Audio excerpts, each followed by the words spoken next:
ఆచా coding tutor training ఇచ్చి permanent IT job ఇస్తారు. 9697969788. దేవుడు విధించినటువంటి శాపం అనుకోవచ్చు, లేదంటే విధి వైపరీత్యం అనుకోవచ్చు, కానీ బాగున్నటువంటి ఆ బాలిక ఒకసారిగా అవిటి దానిగా మారిపోయింది. చిన్నప్పటి నుంచి కష్టాలు, తోడబుట్టినోడు పక్కన పెట్టేశాడు, తల్లి చూస్తే మతిస్థిమితం లేనిది, ఇలా అంత దూరం నుంచి తల్లికి నాకే సంబంధం లేదనే సార్ అందరిలాగా సంతోషంగా పెళ్లి చేసుకుని పిల్లల్ని కానీ అందరితో కుటుంబంతో ఉండాలనుకొని అంటుంటారు, కానీ చిన్నప్పటి నుంచి ఇలా కష్టాలు పడుతూ నాకే ఎందుకు ఇలా జరుగుతూ ఉందని. బాగున్న వాళ్ళు బాగానే పెడతాను సార్. నాకు చిన్నప్పటి నుండి కష్టాలే సార్. నాన్నున్నప్పుడు నాకు తెలియదు కష్టం ఏదో సుఖం ఏదో. నాన్న చనిపోయాక నాకు ఎదురైంది సార్ అన్నీ. అల్లు అర్జున్ సార్ మీ ఫ్యాన్స్ సార్. నేను 3 ఏళ్ళు కానీ మిమ్మల్ని కలవాలనుకుంటానని కానీ నేను కలవలేకపోతున్నాను సార్. సుమన్ టీవీ వల్ల కలుస్తానని ఒక నమ్మకంతో ఇక్కడికి వచ్చాను సార్. నాకేదో ఒకటి హెల్ప్ చేయండి సార్. నా తల్లి నేను ఇట్లా ఉన్నాం సార్. ఎవరు చూసేవాళ్ళు లేరు మమ్మల్ని. పుష్ప సినిమాకి సంబంధించినటువంటి అల్లు అర్జున్ ఫోటో ఉన్న టీషర్ట్ను కూడా ఆమె వేసుకునింది. అల్లు అర్జున్ అంటే తనకెంతో అభిమానం, ఇష్టమని ఆయన కలవాలనేటువంటి ప్రయత్నం చేసినా కూడా కుదరలేదు. సో ఇక్కడికి వస్తే మీడియా ద్వారా, సుమన్ టీవీ ద్వారా అన్న అల్లు అర్జున్ టీంకి ఏమన్నా తెలుస్తుంది, సో ఆయన ఏమన్నా సాయం చేస్తారనేటువంటి ఉద్దేశంతో ఎంతో ఆశతో చిత్తూరు నుంచి ఇక్కడి వరకు కూడా ఆమె వచ్చింది. సో ఈ వీడియో చూస్తున్నటువంటి మనసున్న మహారాజులు ఎవరైనా దాతృత్వంతో సాయం చేయాలి. ఈ కింద ఉన్నటువంటి ఆమె ఫోన్పే, గూగుల్ పే నెంబర్కు ఆర్థిక సాయం చేయడం, లేదంటే ఆమె కోరుతున్నట్టుగా ఏదన్నా ఒక వ్యాపారం చేసుకునేటువంటి ఒక చిన్న షాపును పెట్టించేటువంటి ప్రయత్నం చేయాలని సుమన్ టీవీ కూడా మనస్ఫూర్తిగా కోరుకుంటుంది. నమస్తే, నేను విజయ్. అప్పటి వరకు బాగున్నటువంటి ఒక బాలిక దేవుడు విధించినటువంటి శాపం అనుకోవచ్చు, లేదంటే విధి వైపరీత్యం అనుకోవచ్చు, కానీ ఒక్కసారిగా అనారోగ్యానికి గురవడం, బాగున్నటువంటి ఆ బాలిక ఒక్కసారిగా అవిటి దానిగా మారిపోయింది. ఆమె ప్రస్తుతం నిరాశ్రాయాలుగా మారిపోయారు. నడిచే పరిస్థితి లేదు, ఆర్థికంగా పూర్తిగా చితికిపోయింది. సో ఎవరైనా పెద్ద మనసు చేసుకుని సాయం చేస్తారేమో, సుమన్ టీవీ వద్దకు వస్తే తనకు న్యాయం జరుగుతుంది, ఎవరైనా పెద్ద మనసు ఉన్న వాళ్ళు తనకు ఆర్థికంగా సాయం చేస్తారు అనేటువంటి ఒక ఆశతో నేరుగా చిత్తూరు నుంచి హైదరాబాద్లోని సుమన్ టీవీ న్యూస్ ప్రధాన కార్యాలయం వద్దకు వచ్చారు. అసలు ఏమిటి ఆమె కష్టం ఏంటో, ఆమె బాధ ఏంటో తెలుసుకునే ప్రయత్నం చేద్దాం. ఏం పేరమ్మా నీ పేరు? కే జ్యోతి సార్. జ్యోతి, ఏంటి అంటే ఇలా ఎందుకు వికలాంగురాలుగా మారిపోయాను? జ్వరం వచ్చింది సాకు. మా 9 ఏళ్లలో లూజ్ మోషన్ అయింది. కాళ్ళు సన్నబడిపోయాయి సార్. వాళ్ళకు గోళ్ళ పట్టుకొని నడుస్తా అంటే బాగా ఉన్న కాళ్ళే. మళ్ళీ నా 9 ఏళ్ళలో అట్లా అయింది. మళ్ళీ జ్వరం వచ్చి ఇట్లా అయ్యే కొద్దికి బొత్తిగా మా నాయన వాళ్ళు ఉన్నారు. అప్పుడు మా నాన్న చనిపోయారు. ఇప్పుడు చూశారు, బాగా డబ్బులు ఖర్చు పెట్టి ఉన్న ఆస్తి అంతా అమ్ముకున్నారు. ఎంత ఖర్చు పెట్టారు సార్. ఉన్న ఆస్తి అంతా అమ్మేశారు. అప్పుడు సుమారుగా ఎంత ఖర్చు? 5 ఎకరాలు ఉన్నింది, మొత్తం అమ్మేశారు. నా కోసమే ఆయన అమ్మి పెట్టినా నాకు బాగా కాలేదు సార్. మొత్తం పెట్టి అప్పటి వరకు నడుస్తాను. ఇలా అయింది. మళ్ళీ టీవీ కాయలో వచ్చింది సార్. ఈ మధ్యలో ఇప్పుడు 8 ఏళ్ళు అయింది సార్ ఇలా అయ్యి. టీవీ అంటే బెంగళూరులోనూ గార్మెంట్స్కి వెళ్తాను, ఇట్లా బట్టలు కుట్టే ఫ్యాక్టరీకి. ఆడ వెళ్తా ఉంటే నాకు అది జ్వరం వచ్చింది సాకు. 3 నెలలు అన్నం తినలేదు. మళ్ళీ అట్టే సన్నబడిపోయినాను మనిషి. ఏమని తెలియదు అనుకుంటే 3 ఏళ్ళు నాకు తెలియలేదు సార్. చిన్న క్లినిక్లో పెద్ద డాక్టర్ దగ్గరికి వెళ్ళాక డబ్బులు లేక చిన్న క్లినిక్లో చూపించా. అది ఏమైంది, 3 ఏళ్ళు తెలియకుండా మొత్తం నాకు ఎముక తినేసింది సార్. మళ్ళీ డాక్టర్ దగ్గరికి పోతే విఐసి ఉన్నింది అప్పట్లో. అక్కడికి తీసుకెళ్తే వాళ్ళు ఎన్నెముక పూర్తిగా తినేసింది. ఎముక తీసేసి రాడ్లు పెట్టాలన్నారు సార్. ఇప్పుడు మీకు వెన్నుముక లేదా? లేదు సార్. రాడ్ పెట్టినారు ఇక్కడ అంతా రాడ్లే సార్. సో అందుకని ఇలా దొగాడుతూ నడవాల్సిందే? లేదు సార్, ముందు కూడా ఇట్లే నడుస్తా ఉన్నా. హ్యాండిక్యాప్ట్ అయినాకనే నాకు ఈ టీవీ కాయలో వచ్చి ఎముక తినేసింది. టీవీ వల్ల ఎముక మొత్తం తినేసింది సార్. మళ్ళీ ఇప్పుడు ఫస్ట్ గర్భసంచి తీశారు. మళ్ళీ ఇప్పుడు ఆపరేషన్ ఈ టీవీ వచ్చినాక ఎన్నెముక తీసేసి మళ్ళీ 2 రాడ్లు పెట్టారు. మళ్ళీ అది కుట్లు ఊడిపోసింది సార్. సో మీకు మీ ఆరోగ్యం బాగవడం కోసం మీ పేరెంట్స్, మీ తల్లిదండ్రులు ఆస్తి అంతా అమ్మేశారు. ఇప్పుడు మీ పరిస్థితి ఏంటి మరి? పింఛనియే సార్ నాకు గవర్నమెంట్ పెన్షన్ వస్తుందా? వస్తుంది సార్. ఎంత వస్తుంది? ఇప్పుడు 15 వస్తుంది, అమ్మకి 4 వస్తుంది సార్. 7 లక్షల దాకా అప్పు ఉంది సార్. వచ్చే దీంట్లో అప్పులు వడ్డీలు కట్టిన సార్లేదు సార్. ఆ ఎంత మీ వయసు ఎంత? ఇప్పుడు 45 సార్. 45. పెళ్ళయిందా? లేదు సార్. పెళ్లి కాలేదు. తల్లిని ఇలా చూసి ఉండి ఏం చేస్తారు సార్. తల్లికి మెంటల్ ప్రాబ్లం. అమ్మకి ఆమె ఏమి ఆకలిని కూడా అడగదు. పాస్ పోసుకునేది ఆమెకే తెలియదు సార్. అన్నీ నేనే చేయాలి. ఆమెను పెట్టుకొని ఇప్పుడు కూడా వేరే ఇంట్లో వదిలిపెట్టొచ్చాను చూసుకోవాలనేసి. నేను ఇక్కడికి రావాలా, మీ వల్ల సహాయం అవుతుందనే వచ్చినాను సార్. నేను ఎక్కడ మీ ఊరు? చిత్తూరు పక్క 22 కిలోమీటర్లు. ఏం పేరు ఊరు పేరు? కొత్త నాగన్నకండి.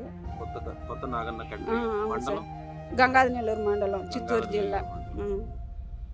ఎందుకు వచ్చారు ఇక్కడ? సుమన్ టీవీ ఆఫీస్ కి ఎందుకు వచ్చారు? మీ వల్ల హెల్ప్ అవుతుందని వచ్చాను సార్. నేను ఏంటి సహాయం అంటే ఎలాంటి సహాయం? ఏదో ఒక కిరాణా కొట్టు పెట్టిస్తారు, చాలా మందికి హెల్ప్ అయ్యింది సార్. మీ వీడియోలు చూస్తూ ఉంటా ఎక్కువ, నేను అదే చూస్తూ ఉంటాను కాబట్టి ఇప్పుడు 5 ఏళ్ళుగా ఇప్పుడు రావాలనుకుంటా సార్. నాకు ఎవరు చెప్పిన వాళ్ళు లేదు. మళ్ళీ ఈ వీడియో చూసి మళ్ళీ ఈ అన్నను మాట్లాడించిన, మళ్ళీ ఈ అన్న తోడుకు వచ్చిన. సో ఈ వీడియో ఎవరన్నా చూసి మీకు ఎవరన్నా సాయం చేస్తారని కోరిక నీకు? అవును సార్. అల్లు అర్జున్ సార్ని 3 ఏళ్ళుగా కలవాలనుకుంటాను సార్. నాకు వీలైనదు. అల్లు అర్జున్ సార్. అల్లు అర్జున్ పుష్ప. సో చూడండి, ఈమె అల్లు అర్జున్ అభిమాని కూడా అంట. మరి ఏమన్నా ఆయన కాంటాక్ట్ కాలేకపోయారా? చేశారా? నాకు తెలియకపోయింది, అందుకే ఇక్కడికి వస్తే మళ్ళీ తెలుస్తుందేమో అనేసి ఇక్కడికి వచ్చాను సార్. నేను కనీసం ఆయనైనా చూస్తారేమో అని ఆయన సార్. ఎప్పుడన్నా సంప్రదించారా? లేదు సార్, ఇంతవరకు లేదు. ఫస్ట్ టైం ఈ సుమన్ టీవీకి రావడం కూడా ఈ రోజే సార్. నాకు చదువు లేదు సార్. 2వ క్లాస్ చదివే కొద్దికి మా నాన్న వద్దనేసారు. ఆయన చనిపోయారు. ఆయనకి ఆస్మా ఉంది, చనిపోయారు. ఆ రోజు నుండి నాకు కష్టాలే సార్. ఇప్పుడు మీకు వచ్చే పెన్షన్తో మీరు, మతిస్థిమితం లేని మీ అమ్మ అంతా మీరే చూసుకోవాలి. మీ ఇద్దరైనా ఉండేది ఇప్పుడు ఇంట్లో? నాన్న లేరు, అన్నుండరు. వాళ్ళు నన్ను, మా నాన్న చనిపోయినాక ఇంట్లో ఇంకా గెంటేస్తారు సార్. పంపించేశారా? అమ్మని నన్ను పంపించేశారు ఉండకూడదని. నువ్వు మా నాయనకే బొట్టలేదని కొట్టి తరిమేశారు. మళ్ళీ వేరే చిత్తూరులో రెంట్కున్నా, పూలు అమ్ముకుంటా. అది ఏం గిట్టుబాటు కాలేదు. ఆ లోపల గర్భసంచి చెడి ఆపరేషన్ చేశారు. మళ్ళీ మా అమ్మమ్మ వాళ్ళు తోడుకొని 2 నాళ్ళు పెట్టుకున్నారు. మళ్ళీ మా ఊర్లో సర్పంచ్ ఉన్నారు. అతన్ని మా ఊర్లో చెప్పారు ఈ మరి ప్లాట్ ఇస్తున్నారని. మాది వాళ్ళని పోయి అడిగి ఒక చిన్న రూమ్ కయ్యేటికి ఇచ్చినారు సార్ ప్లాట్. దాంట్లో కట్టి ఒక 2 రూమ్లు వేసినా మళ్ళీ 18 ఏళ్ళు అది ఇంటి పని చేయకుండా అట్టే పాత పడిపోయింది. మళ్ళీ మొన్నటి కరోనా టైంలో 3 లక్షలు అప్పు చేసి పెట్టా. కాదమ్మా, మీ అన్న ఉన్నాడు అంటున్నావు, చిన్నప్పుడే బయటకు పంపించేసాడు. అవును, కనీసం అమ్మనన్నా చూసుకోవాలి కదా. నాకు సంబంధమే కావాలంటే అడగండి సార్. మా ఊర్లో వచ్చి అడగండి సార్, చెప్తారు. ఇటు నేను చెప్తా కూడా మీరు దుడ్ల కోసం అనుకుంటారు. మా ఊర్లో అడగండి. మా ఊరు ఆమె వచ్చింది, నాకు హెల్ప్ చేయండి కూడా, తోడుకొచ్చింది. నన్ను ఏం చూసేలేదు సార్. ఏంటి ఫైనల్ గా ఏం కావాలనుకుంటున్నావు?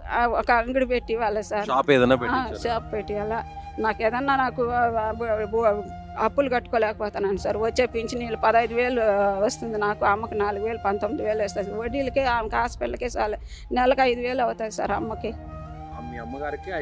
అవుతుంది నెలలో. అది వడ్డీ నేను వాడేలేదు సార్. ఇప్పుడు సరిపోద్ది కదా 15,000 అంటే చాలే సార్. వడ్డీలు కట్టినే చాలే సార్. అవును సార్. ఇప్పుడు మీకు ఒక చిన్న షాప్ ఏదైనా పెట్టిస్తే సరిపోతుంది సార్. దాన్ని అమ్ముకుంటే నేను ఎట్లా చేసుకుంటే సార్. తలుచుకుంటే ఎలా అనిపిస్తుందమ్మా? చిన్నప్పటి నుంచి కష్టాలు, తోడబుట్టినోడు పక్కన పెట్టేశాడు, తల్లి చూస్తే మతిస్థిమితం లేనిది, ఇలా అంత దూరం నుంచి. తల్లికి నాకే సంబంధం లేదనే సార్. నేను చూడను అసలు. ఇంటికే వచ్చేది మానేశారు సార్ మా ఇంటికి. మా అన్న ఇప్పటికీ నోటి మాట్లేదు. తల్లికి అట్లా అయిపోతే కూడా ఎవరు చూడలేదు వచ్చి. ఏం చేయాలి సార్? బాధ అనిపించదా? అందరిలాగా సంతోషంగా పెళ్లి చేసుకుని పిల్లల్ని కానీ అందరితో కుటుంబంతో ఉండాలనుకొని అంటుంటారు, కానీ చిన్నప్పటి నుంచి ఇలా కష్టాలు పడుతూ. ఏం లేదు సార్, నా బాధ అట్టుంది సార్. అందుకే సార్ మీ వల్ల కొంచెం హెల్ప్ అయితే అట్లా బాగా అమ్మనంగా కొంచెం బాగా చేసుకుంటాను. ఇప్పుడన్నా దేవుడిని తలుచుకొని, దేవుడా ఎందుకు ఇలా చేసావు మా జీవితాన్ని సార్, బాధపడేదిగా తిట్టుకుంటాను దేవుణ్ణి. నాకే ఎందుకు ఇలా జరుగుతూ ఉందని. బాగుండే వాళ్ళు బాగానే పెడతాను సార్. నాకు చిన్నప్పటి నుండి కష్టాలే సార్. నాన్న ఉన్నప్పుడు నాకు తెలియదు కష్టం ఏదో సుఖం ఏదో. నాన్న చనిపోయాకే నాకు ఎదురైంది సార్. అన్నీ ఉండి తల్లి కూడా చూసేలేదు, ఎవరు రారు. తల్లిని కూడా రేపు చనిపోతే కూడా వస్తారని నాకు నమ్మకం లేదు సార్. ఎన్నో అవమానాలు కూడా పడుతుంటారు, కొంతమంది చేదరించుకుంటుంటారు, కొంతమంది అసహ్యంగా చూస్తుంటారు, కాళ్ళు లేని దాని అంటుంటారు. అలా అన్నప్పుడల్లా బాధ అనిపించింది. ఎన్ఎంకి తీసినప్పుడు కూడా వచ్చి చూడలేదు సార్. నాకు వచ్చి ఎట్లుందని కూడా ఒక రోజు కూడా హాస్పిటల్ కాడికి వచ్చి చూడలేదు నన్ను. మా అన్న అమ్మను కూడా అంతే సార్, హాస్పిటల్లో పెట్టుకుని నేను మీ హోటల్ కాళ్ళు పెట్టి తొడుకోకపోతే కూడా అప్పుడు కూడా రాలేదు, నాకు సంబంధమే లేదు అనేసారు. సో మా ద్వారా కొంతమంది దాతలకు కావచ్చు, నువ్వు అభిమానించే అల్లు అర్జున్ కావచ్చు, ఆ సినిమాను కూడా మీ ఏరియాలోనే, మీ ఏరియా నేపథ్యంతోనే తీశారు, చిత్తూరు నేపథ్యంతోనే. ఒకసారి అల్లు అర్జున్కి ఏమన్నా రిక్వెస్ట్ చేస్తావా? అల్లు అర్జున్ సార్, మీ ఫ్యాన్స్ సార్, నేను 3 ఏళ్ళు కానీ మిమ్మల్ని కలవాలనుకుంటానని కానీ నేను కలవలేకపోతున్నాను సార్. సుమన్ టీవీ వల్ల అన్న కలుస్తానని ఒక నమ్మకంతో ఇక్కడికి వచ్చాను సార్. నేను నాకు ఏదో ఒకటి హెల్ప్ చేయండి సార్. నా తల్లి నేను ఇట్లా ఉన్నాం సార్, ఎవరు చూసేవాళ్ళు లేరు మమ్మల్ని. హెల్ప్ అంటే ఎలాంటి హెల్ప్? అంగడి పాడు పెట్టిస్తే ఏదన్నా అంగడి పెట్టిస్తే చేసుకుంటాను సార్. నేను 3 ఏళ్ళుగా సార్ నేను అందరిని అడుగుతాను తొడుకోమని, ఎవరు తొడుకోలేదు సార్. ఇక్కడికి సుమన్ టీవీకి కూడా మా వెంకటేష్ అన్న ఇచ్చినారు నాతో పాటు.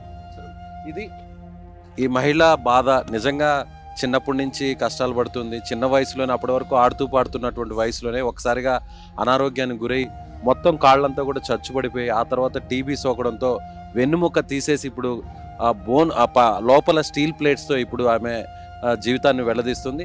కానీ సుమన్ టీవీని ఆశ్రయిస్తే ఏదైనా సాయం దొరుకుతుందేమో, నాకంటూ ఒక షాప్ ఉంటే ఆ సంపాదనతో మతి స్థిమితం లేని తల్లి ఆరోగ్యాన్ని బాగు చేసుకునేటువంటి ప్రయత్నం చేస్తాను, నేను కూడా కొంతవరకు ముందుకు వెళ్ళగలను ఏదన్నా ఆర్థికంగా సాయం చేస్తే అనేటువంటి ఒక ఆశతో సుమన్ టీవీ హైదరాబాద్ ఆఫీస్కి రావడం జరిగింది. అదేవిధంగా పుష్ప సినిమాకి సంబంధించినటువంటి అల్లు అర్జున్ ఫోటో ఉన్న టీషర్ట్ను కూడా ఆమె వేసుకునింది. అల్లు అర్జున్ అంటే తనకెంతో అభిమానం, ఇష్టమని, ఆయన కలవాలనేటువంటి ప్రయత్నం చేసినా కూడా కుదరలేదు.